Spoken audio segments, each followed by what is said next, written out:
स्वामी समर्थ। अजून एका नवीन व्हिडिओमध्ये तुमचं अगदी मनापासून स्वागत आहे। तर चला, नवीन असाल तर चॅनलला सबस्क्राईब करायला विसरू नका, लाईक पण करा आणि शेअर पण करा। तर चला, अर्जंटमध्ये मला एक ब्लाऊज आज शिवून द्यायचा आहे, कारण तिला गावाला जायचं होतं। तर ब्लाऊज कटिंग करायला घेतले मी आणि त्याचबरोबर एक छोटीशी रेसिपी मी तुमच्याबरोबर शेअर करणार आहे। व्हिडिओ पूर्ण बघा तर तुम्हाला समजेल की रेसिपी काय आहे ती। ब्लाऊज कटिंग करून घेते मी आणि स्टिचिंग पण करून घेते मी, तर व्हिडिओ तुम्ही नक्की बघा।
ब्लाऊज शिवत मध्येच मला भूक लागली, कारण संध्याकाळची वेळ पण झाली होती, चहाची पण वेळ झाली होती।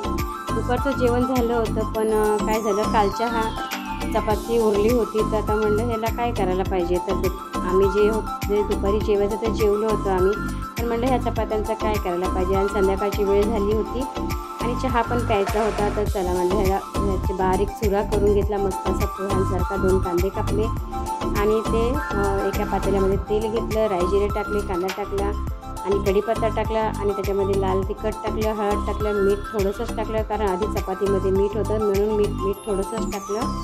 आणि त्याच्यानंतर ते चुरा केलेला चपातीचा भुगा जो आहे तर त्याच्यामध्ये मी टाकून दिला, त्याला छान परतवून घेतलं आणि थोडासा मॅजिक मसाला म्हणजे मॅगी मसाला मी त्याच्यात टाकला।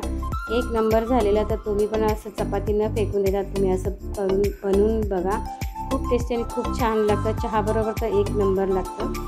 तर चला, इथे माझी रेसिपी पण बनवून तयार झालेली आहे, मी खाऊन पण घेतलं, चहा पण पिला आणि इथे माझा जो अर्धा ब्लाऊज राहिला होता ते मी शिवायला बसली आणि जवळजवळ माझा ब्लाऊज पूर्ण झालेला आहे। साईड फिटिंग मी करून घेतली। तर चला, व्हिडिओ तुम्हाला कसा वाटला तर असेच अजून व्हिडिओ बघण्यासाठी चॅनलला सबस्क्राईब करायला मात्र विसरू नका। चलो, बाय।